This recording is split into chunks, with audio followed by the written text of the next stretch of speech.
انسان کی زندگی میں کچھ چیزیں ایسی ہوتی ہیں جن کے بغیر زندگی گزر نہیں سکتی۔ اتنی دیر تک جتنی دیر تک وہ چیز اس کے پاس موجود ہوتی ہے اسے نہ اس بات کا ادراک ہوتا ہے نہ احساس ہوتا ہے، لیکن جب وہ چیز اس کے پاس سے رخصت ہو جاتی ہے، اس کے پاس کسی وجہ سے خدا نہ خواستہ وہ چیز موجود اور محفوظ نہیں رہتی، پھر اسے احساس ہوتا ہے کہ ایک بہت بڑی نعمت تھی میرے پاس، وہ مجھ سے چلی گئی۔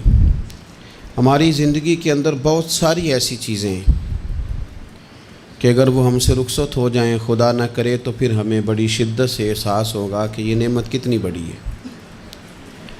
آپ قوس و قزح کے رنگ دیکھتے ہیں، دھوپ اور چھاؤں میں لوگوں کے چہروں کو ملاحظہ کرتے ہیں، آپ اپنے بچوں کو محبت کی نظر سے دیکھ کر دل کو ٹھنڈا کرتے ہیں، آپ اپنے ماں باپ کو محبت کی نظر سے دیکھ کر کامل حج کا ثواب حاصل کرتے ہیں، قرآن مجید کی زیارت کر کے آپ اپنے دل میں بہت سارا سرور محسوس کرتے ہیں، لیکن یہ ساری نعمتیں اتنی دیر تک آپ کے پاس ہیں جب تک آپ کے پاس آنکھ کی نعمت موجود ہے۔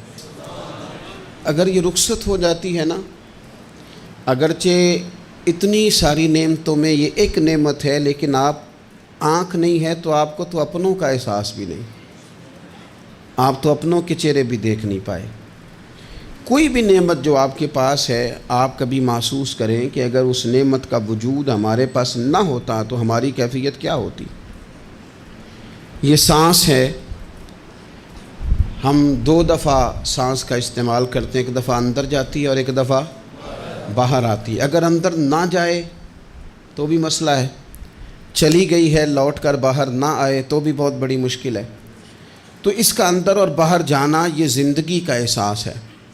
اگر کبھی سانس اکھڑنے لگے اور آپ کے سینے میں آپ کی سانس اٹکنے لگے تو ایک بہت بڑی تشویش ہے، ایک بہت بڑی آکسیجن ہے، پوری طرح سے انسان کو قید کر دیا جاتا ہے، اور وہ کہتا ہے کہ میرا تو سارا وجود سلامت ہے، ہاتھ کام کر رہے ہیں، پیر کام کر رہے ہیں، آنکھیں کام کر رہی ہیں، زبان کام کر رہی ہے، سب کچھ ٹھیک ہے، صرف سانس اکھڑ گئی ہے۔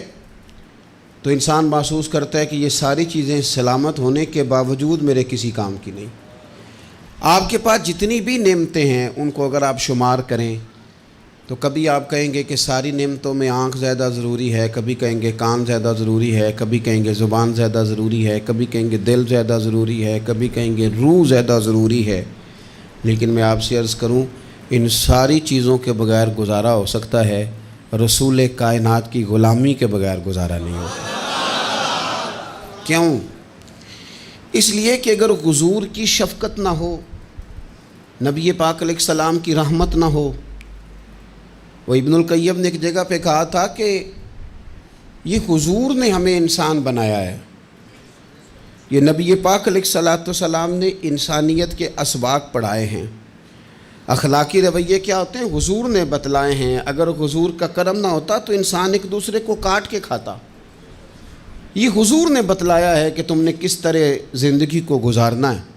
محبوب کریم علیہ السلام کا وجود نور ایک ایسی چیز ہے کہ اگر وہ کائنات سے معاذ اللہ سائڈ پہ کر دیا جائے تو اس کائنات کا قائم رہنا کسی صورت بھی ممکن ہے ہی نہیں۔ اسی لیے تو اقبال نے کہا تھا کہ ہو نہ یہ پھول تو بلبل کا ترنم بھی نہ ہو، چمن دہر میں کلیوں کا تبسم بھی نہ ہو نہ یہ ساقی تو پھر میں بھی نہ ہو، خم بھی نہ ہو، اور بزم توحید بھی دنیا میں نہ ہو، تم بھی نہ ہو۔ وہ بڑی بات کہہ گئے ہیں، میں نے بھی اس کو کوئی نہیں کھولنا، کہتے ہیں بزم توحید بھی دنیا میں نہ ہو، تم بھی نہ ہو، خیمہ افلاق کا استادہ اسی نام سے ہے، اور نبض ہستی تپش آمادہ اسی نام سے ہے۔ تو اقبال پھر ہمیں کرنا کیا ہے؟ کہنے لگے کرنا آپ کو یہ ہے کہ قوت عشق سے ہر پست کو بالا کر دے اور دہر میں اسم محمد سے اجالا کر دے، یہ کرنے کا کام ہے۔ اس رستے پہ آپ چل پڑیں میرے بھائی۔ پہلی امتوں کے آپ تذکرے پڑھ لیں، کتابوں میں موجود ہیں، سورہ اعراف کو دیکھ لیں، اس میں بہت ساری چیزوں کا تذکرہ کر دیا گیا ہے، اور بھی قرآن مجید کی بے شمار صورتیں ہیں، آپ ان کو دیکھ لیں، اس پر غور کر لیں۔ جب قومیں نہیں مانتی تھی، انکار کرتی تھیں، تو اللہ تبارک و تعالیٰ انہیں تباہ کر دیتا تھا۔ بات نہیں مانی، ختم ہو گئی۔ ایک مقصد ہے نا جس کے لیے کسی چیز کو بنایا گیا، تو مقصد تخلیق انسانیت کیا ہے کہ وما خلقت الجن والانس الا لیعبدون، جنوں اور انسانوں کو اللہ نے اپنی عبادت کے لیے پیدا کیا، اور ان کو جب عبادت کی دعوت دی گئی، جب انہیں پیغام دیا گیا اللہ تعالیٰ کی توحید کا، انہوں نے نہیں مانا، تو جس مقصد کے لیے بنایا تھا جب اس طرف ہی نہیں آئے۔ یہ پنکھا لگایا جاتا نا ہوا کے لیے، تو اگر پنکھا ہوا نہ دے تو اس کا کوئی چھت پہ کام ہے؟ اس کو اتار کے تو آپ سکریب والے کے پاس بھیج دیں گے، بھئی ختم ہو گئی بات۔ تو مقصد جو تھا نا اللہ کی عبادت تھی، تو جب قومیں اللہ کی عبادت کی طرف نہیں آئیں تو اللہ نے انہیں تباہ کر دیا اور صفحہ ہستی سے مٹا دیا۔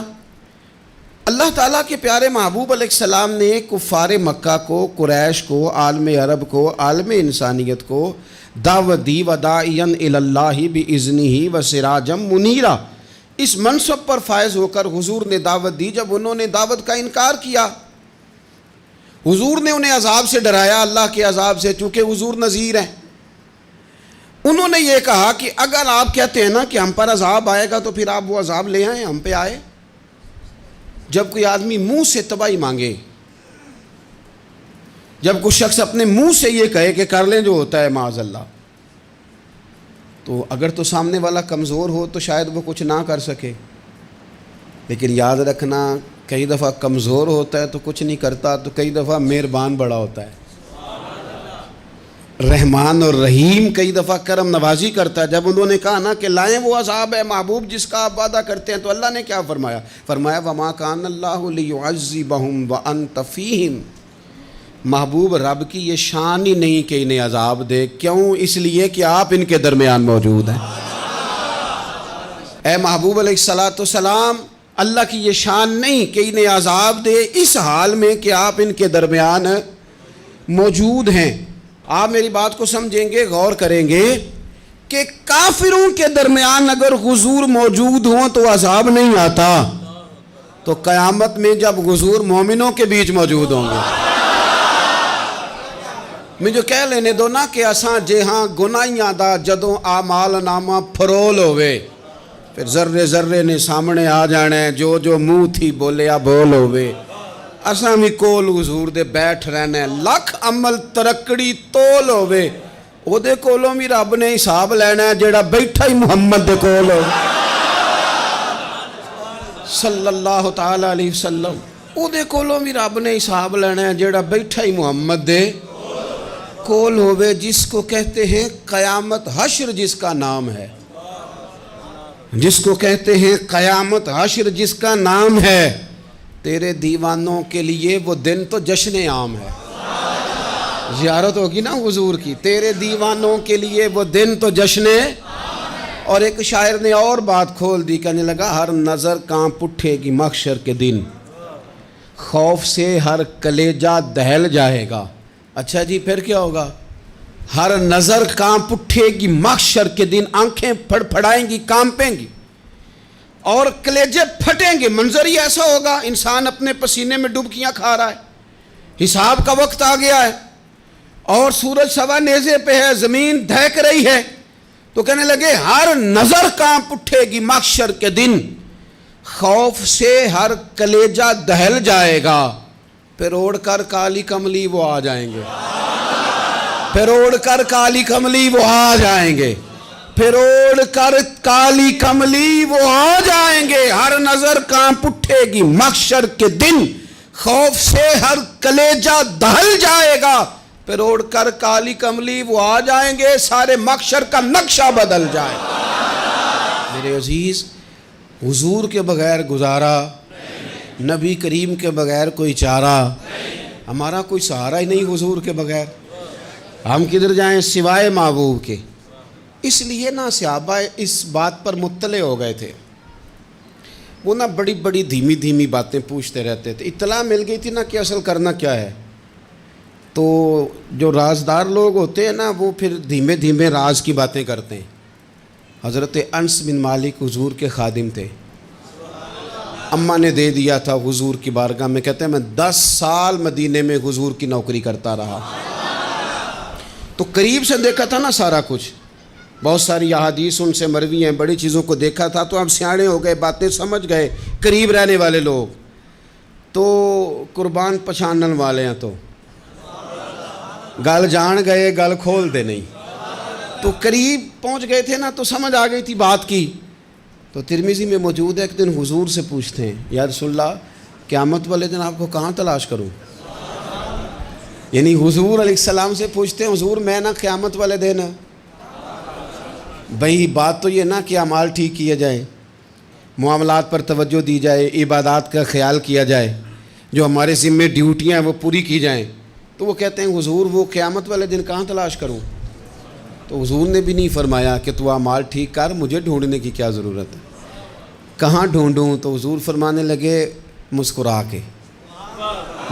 کے فرمانے لگے، چونکہ قربان پچھانن والے ہیں، تو اے گل جان گئے گل کھول دے نہیں۔ حضور علیہ السلام سے کہا یا رسول اللہ میں نہ قیامت والے دن کہاں تلاش کروں؟ تو حضور فرمانے لگے حوض کوثر پہ۔ یا رسول اللہ وہاں کیا ہوگا؟ تو فرمایا امت پیاسی آئے گی تو میں جام بھر بھر کے پلاؤں گا، میں جام بھر بھر کے پلاؤں گا، ایسا کہ تیری خیر تیرے میں کدے کی خیر، ایسی پلا کہ جس کا نشہ عمر بھر رہے۔ اور ایک نے کہا تھا کہ طیبہ سے منگائی جاتی ہے، سینوں میں رچائی جاتی ہے، توحید کی میں پیالوں سے نہیں نظروں سے پلائی جاتی ہے۔ حضور صلی اللہ علیہ وسلم نے فرمایا حوض کوثر پہ بھی جام پلائیں گے؟ سیانے بڑے تھے حضرت انس، اور بھلا ہمارا کر رہے تھے۔ یہ حضور سے پوچھ کے نا تو ہمیں ایڈریس بتا رہے ہیں، کیونکہ حدیث روایت کر دی نا تو ہمیں ایڈریس سمجھا دیے، پتے بتا دیے کہاں پہنچنا ہے، ساری جگہ سمجھا دی۔ چلیں جدید دور آ گیا ہے، انہوں نے لوکیشن بتا دی، کہاں کر کے نا کس جگہ جا کے سٹاپ کرنا ہے کام۔ یا رسول اللہ وہاں ملاقات نہ ہوئی تو حضور نے فرمایا پھر پل صراط پہ آنا۔ یا رسول اللہ وہاں کیا ہوگا؟ فرمایا امت گزر رہی ہوگی اور میں دعائیں مانگ رہا ہوں گا، رب سلم امتی رب سلم امتی، یا اللہ میری امت کو سلامتی سے گزار دے، تو وہاں آ جانا، میں دعائیں وہاں مل جاؤں گا، قربان جائیں۔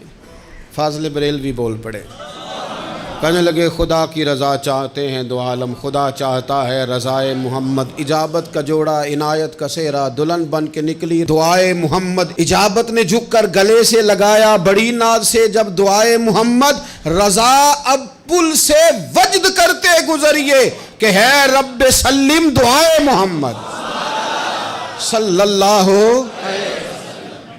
تو عرض کی یا رسول اللہ وہاں ملاقات نہ ہوئی تو؟ میں نے کہا وہ ہمیں لوکیشن سمجھا رہے تھے، انہیں تو پتہ تھا پہلے ہی، ایک قربان پچھانن والے ہیں، تو ایک گل جان گئے گل کھول دے نہیں، تو وہاں نہ ملاقات ہوئی تو حضور نے فرمایا پھر میزان عمل پہ آنا۔ یا رسول اللہ وہاں کیا ہوگا؟ فرمایا امت کے عمل تول رہے ہوں گے اور میں ان کے لیے دعائیں کر رہا ہوں گا۔ میں نہیں جا سکا کبھی بچوں کے ساتھ پیپر دلوانے، استاد کو اجازت نہیں دیتے، کہتے ایک ایگزامینر اور آئے گا کوئی، جس نے پڑھایا ہو اسے اجازت نہیں کہ تو جا۔ ابا جی کو اجازت نہیں ہوتی کہ وہ ایگزامینیشن ہال میں جائے، وہاں تو کوئی اور لوگ آتے ہیں۔ یہ بھی عجیب سبق ہے نا کائنات کا کہ سارے تعلیم و تربیت کے اسباق بھی حضور پڑھائیں، رنگ بھی سارا حضور ہی بتائیں، اور قبر کے سوالات بھی سارے ہمیں حضور بتا دیں، اور جب پیپر ہونے لگے تو سرانے بھی کھڑے ہو جائیں، تو پھر کہہ لینا ایک دفعہ پھر کہ وہ دے کولوں کی رب نے حساب لینا، جیڑا بیٹھا ہی محمد دے کول، وہ دے کولوں کی رب نے حساب لینا۔ میرے عزیز ہمارا گزارا نہیں حضور کے بغیر۔ لوگ اصل میں نا ہمارا مسئلہ نہیں سمجھتے، ہمارا مسئلہ کچھ اور ہے۔ لوگ ہمیں نا بلا وجہ پریشان کرتے ہیں، کبھی جھنڈے سے، کبھی ڈنڈے سے، کبھی جھنڈی سے، کبھی کسی شے سے، کبھی کسی شے سے، کبھی کہتے ہیں وہ نعت اونچی پڑھ لی، کبھی کہتے ہیں سلام اونچا پڑھ لیا، کبھی کہتے ہیں وہ جھنڈیاں لگا دیں۔ میں نے کہا آپ کی بات بھی ٹھیک ہے، پر ہمارا مسئلہ تو سمجھو نا، ہمارا گزارا نہیں نا بھائی۔ جو کسے دا عاشق ہووے او گل اسے دی، 100 مکر بہانے کر کے میں پوچھے میاں صاحب نو مزار تے جا کے کہ مکر کرنے ٹھیک نے؟ تساں کہنا مکر کردا ہے تے حضور ٹھیک نے؟ تے مینوں لگدا ہے کہ پولا جان دے سے پے کہ سونا راضی کرنا ہوئے تے موڑ ٹھیک نے۔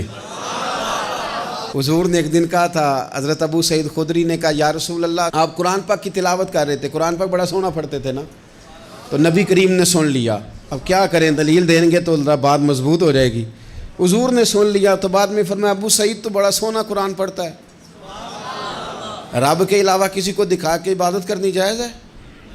حضرت ابو سعید خدری کہنے لگے سن رہے ہیں، مجھے پتہ نہیں تھا آپ سن رہے ہیں، ورنہ میں نے تو اور بنا بنا کے پڑھنا تھا۔ اب تو مان جاؤ نا، جو کسے دا عاشق ہوے گل اسے دی کرد ہے، 100 مکر بہانے کر کے، 100 مکر بہانے کر کے او دے ہی مرنے مرد ہے۔ میرے عزیز ہماری مجبوری ہے، لوگ اس بات کو سمجھتے نہیں، ہماری مجبوری ہے، حضور کا میلاد ضروری ہے، لوگ سمجھتے نہیں بات کو، اس لیے بلا وجہ رٹا ڈال کے بیٹھتے ہیں۔ بھئی ہم نے تو کوئی رٹا ڈالنا نہیں، نہ سیاست کا، نہ دولت کا، نہ اقتدار کا، نہ کسی اور چیز کا۔ سیاست دے جھگڑے اساں چھوڑ دیتے، یہ تے محبت دا جھگڑا ہے، یہ چھڑا کوئی نہیں سکتا۔ تو میرے عزیز ہمارا حضور کے بغیر گزارا، اور نبی پاک علیہ السلام کے بارے میں رب فرماتا ہے وَلَسَوْفَ يُعْطِيكَ رَبُّكَ فَتَرْضَىٰ، محبوب میں آپ کو اتنا دوں گا کہ آپ اپنے رب سے راضی ہو جائیں گے۔ کیا کروں میں اب، یہ آیت اتنی شاندار ہے۔ حضرت امام زین العابدین رضی اللہ تعالیٰ عنہ سے کسی بندے نے کہا قرآن پاک میں سب سے زیادہ امید والی آیت کون سی ہے؟ اس کا خیال تھا لا تقنطوا من رحمت اللہ کہیں گے، اللہ کی رحمت سے نا امید نہ ہونا۔ اس نے کہا حضور سب سے امید والی آیت بتائیں، وہ کہتا میرے ذہن میں تھا کہ یہ والی آیت پڑھیں گے، تو امام زین العابدین رضی اللہ تعالیٰ عنہ فرمانے لگے سب سے امید والی آیت ہے وَلَسَوْفَ يُعْطِيكَ رَبُّكَ فَتَرْضَىٰ، رب کہتا ہے محبوب اتنا دوں گا کہ آپ اپنے رب سے راضی ہو جائیں گے۔ آیت نازل ہو گئی تو حضور پتہ کیا فرماتے ہیں صحابہ سے؟ فرماتے ہیں رب کہتا ہے حبیب تجھے راضی کرنا ہے، اور جب تک میرے سارے غلام جنت میں گئے نہ میں نے اللہ سے راضی ہونا ہی نہیں، میں نہیں راضی ہوتا اللہ سے، سارے جائیں گے تو تب تو میں تو کہتا ہی رہوں گا نا قربان پچھانن والے آتا، او گل جان گئے پر گل کھول دے، او گل کھول دے نہیں، پتہ چل گیا بات کا، حضور کے بغیر گزارا، حضور کے بغیر کوئی چارہ ہی نہیں۔ اور خود حضور کیا فرماتے ہیں، یہ سنن ابن ماجہ ہے، میرے رسول پاک صلی اللہ تعالیٰ علیہ وسلم ارشاد فرماتے ہیں، حدیث کے راوی حضرت ابو موسیٰ اشعری رضی اللہ تعالیٰ عنہ، حضور فرماتے ہیں کہ اللہ نے مجھے اختیار دیا۔ یا رسول اللہ کس بات کا؟ فرمایا رب نے اختیار دیا میں چاہوں تو آدھی امت بغیر حساب کے جنت چلی جائے، اور میں چاہوں تو اللہ سے اختیار لے لوں کہ یا اللہ مجھے شفاعت کا حق دے، میں سفارش کرتا جاؤں اور تو انہیں معافی دیتا جائے، یہ مجھے اختیار دیا اللہ تعالیٰ نے۔ تو حضور کیا فرماتے ہیں؟ فرماتے ہیں وہ آدھی امت والا سودا نہیں میں نے قبول کیا، میں نے نہ شفاعت لی ہے کیونکہ یہ عام تر ہے اور یہ کفایت کرنے والی ہے، یہ عام بھی ہے اور کفایت کرنے والی بھی ہے۔ اور حضور نے یہ لفظ کہے، یہ سنن ابن ماجہ کتاب الزہد دیکھیے گا، اس میں روایت مل جائے گی۔ حضور فرماتے ہیں یاد رکھو تمہارا کیا خیال ہے کہ میری یہ شفاعت پرہیزگاروں کے لیے؟ خود جملہ استفہامیہ سے بات کرتے ہیں، تمہارا کیا خیال ہے کہ میری یہ شفاعت جو قیامت میں میں سفارش کروں گا تو پرہیزگاروں کی کروں گا؟ حضور فرماتے ہیں نہیں، میں قیامت میں گناہ گاروں کی سفارش کروں گا، میں گناہ گاروں کی سفارش کروں گا، گناہ گاروں کے لیے عرض کروں گا اللہ کی بارگاہ میں۔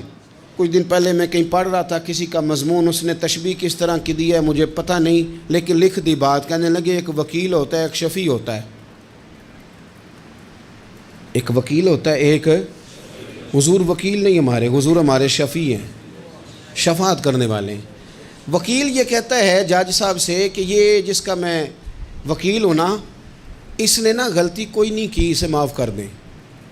وکیل یوں بحث کرتا ہے، کہتا ہے اس نے کیا ہی نہیں، جرم معاف کریں۔ اور جو شفیع ہوتا ہے نا وہ کہتا ہے مالک اس نے سارے کیے، تو میرے آنے کی لاج رکھ اور اسے معاف کر دے۔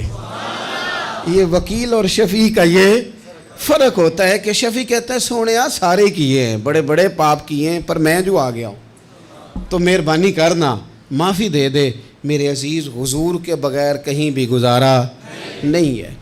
ہم نے نا جب یہ بات سمجھ لی، اور پتہ ہے نبی کریم صلی اللہ علیہ وسلم نے آگے بڑھ کے خود بھی کئی مقامات پر اس بات کو کھول کر مختلف انداز میں بیان کیا۔ حضرت عبداللہ ابن عباس رضی اللہ تعالیٰ عنہ کی روایت آپ دیکھ لیں، یہ آپ کو مستدرک میں ملے گی۔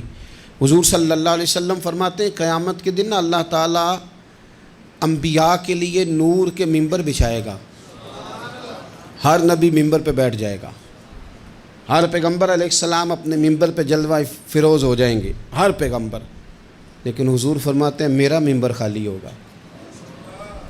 یا رسول اللہ صلی اللہ تعالیٰ علیہ وسلم آپ کا ممبر کیوں خالی ہوگا؟ حضور فرماتے ہیں میں ممبر چھوڑ کے رب کی بارگاہ میں کھڑا ہو جاؤں گا، اور اس ڈر سے کھڑا ہو جاؤں گا کہیں ایسا نہ ہو کہ میں جنت میں چلا جاؤں اور میری امت رہ جائے۔ میں اپنی امت کی سفارش کروں گا، رب میری امت کی سفارش قبول کرے گا۔ فرماتے ہیں میں اتنی سفارش کروں گا، اتنی سفارش کروں گا کہ جہنم کا دروغہ مجھ سے کہے گا کہ محبوب کمال ہو گئی، آپ نے تو اپنا کوئی غلام دوزخ میں رہنے نہیں دیا، سارے آپ نے نکال دیے۔ کسی شاعر نے بڑی خوب بات کی تھی، اس نے کہا تھا کہ یاد رکھو قیامت کا جو دن ہے نا، یہ قیامت کا دن دراصل ہمارا وقت ہوگا خاص، جب ہم نبی پاک صلی اللہ علیہ وسلم کی بارگاہ میں جائیں گے تو ہمیں سمجھ آ جائے گی کہ دنیا میں ہم نے کئی دوستیاں لگائی تھیں پر جھوٹی لگا بیٹھے۔ ایک دوستی سچی ہے جو مدینے والے کی ہے، وہ کہتے ہیں محمد بوٹیا جھوٹا ہی جاگ سارا، اے سچیاں مدینے والے دیاں یاریاں، سچیاں مدینے والے دیاں۔ تو نبی پاک صلی اللہ علیہ وسلم کے بغیر نہ دنیا میں گزارا ہے، نہ قبر میں گزارا ہے، نہ آخرت میں گزارا ہے۔ اب ایک سبق ہے، وہ سبق بھی آپ نے ضرور یاد کرنا ہے۔ جس شخصیت کے بغیر ہمارا گزارا نہیں، نہ قبر میں، نہ حشر میں، نہ پل صراط پہ، نہ میزان عمل میں، نہ حوض کوثر پہ، تو ہمارا ان کے بغیر دنیا داری میں گزارا کیسے ہو جاتا ہے؟ ہمارا تجارت بھی حضور سے سیکھیں، گھرداری بھی حضور سے سیکھیں، شادی بیاہ کے طریقے بھی حضور سے سیکھیں۔ جب گزارا نہیں حضور کے بغیر تو پھر زندگی کے سارے سلیقے حضور سے سیکھیں، پھر ادھر ادھر جانے کی ضرورت ہے۔ حضور کی سیرت کو پڑھیں، سوانے کو پڑھیں، حیات مبارکہ کا مطالعہ کریں۔ یہ جو ہم میلاد کا جلوس لے کے نکلتے ہیں نا، جب ہم نے نا بہت ساری چیزوں کو سطحی سا سمجھ لیتے ہیں معاذ اللہ بعض اوقات۔ یہ جب ہم میدان میں نکلتے ہیں نا، میلاد کے جلوس میں حضور کے نام کا نعرہ لگاتے ہیں، تو ہم نا للکارتے ہیں اس نظام کو جو نظام حضور سے پہلے تھا۔ امیر غریب کی تقسیم تھی، ذات برادری کی تقسیم تھی، چھوٹے بڑے کی تقسیم تھی، گورے کالے کی تقسیم تھی۔ ہم جب میدان میں نکل کے نعرہ لگاتے ہیں تو ہم اس نظام کو للکارتے ہیں، ہم کہتے ہیں وہ نظام نہیں چلے گا، اب حضور کا میلاد ہو گیا ہے۔ اب نظام وہ ہے کہ جس پلیٹ میں ابو بکر صدیق کھانا کھائیں گے اسی میں بلال حبشی بھی کھائیں گے۔ اب نظام وہ ہے کہ اگر غریب آدمی جرم کرے گا تو سزا ملے گی، تو اگر گورنر کا بیٹا جرم کرے گا تو سزا اسے بھی ملے گی۔ اب حضور کا نظام آ گیا، ہم اس نظام کی طرف بڑھتے ہیں۔ اپنے آپ کو حضور کے قدموں کی طرف مائل کریں۔ میلاد صرف 1 سے 12 ربیع الاول تک نہیں، میلاد سارا سال ہے، ذکر میلاد سارا سال ہے، میلاد کی محافل سارا، اور میلاد صرف مسجد میں نہیں، گھر میں بھی ذکر میلاد، دکان میں بھی ذکر میلاد۔ ذکر میلاد سے مراد حضور کی تعریفیں، نبی پاک کی شانیں، حضور کی باتیں، آ میرے دل آمنہ کے لال کی باتیں کریں، چہرہ والشمس کے اجلال کی باتیں کریں، اپنی طبیعتیں حضور کے ساتھ لگائیں، اپنے آپ کو حضور کے قدموں سے وابستہ کریں اور عشق کریں نبی پاک سے۔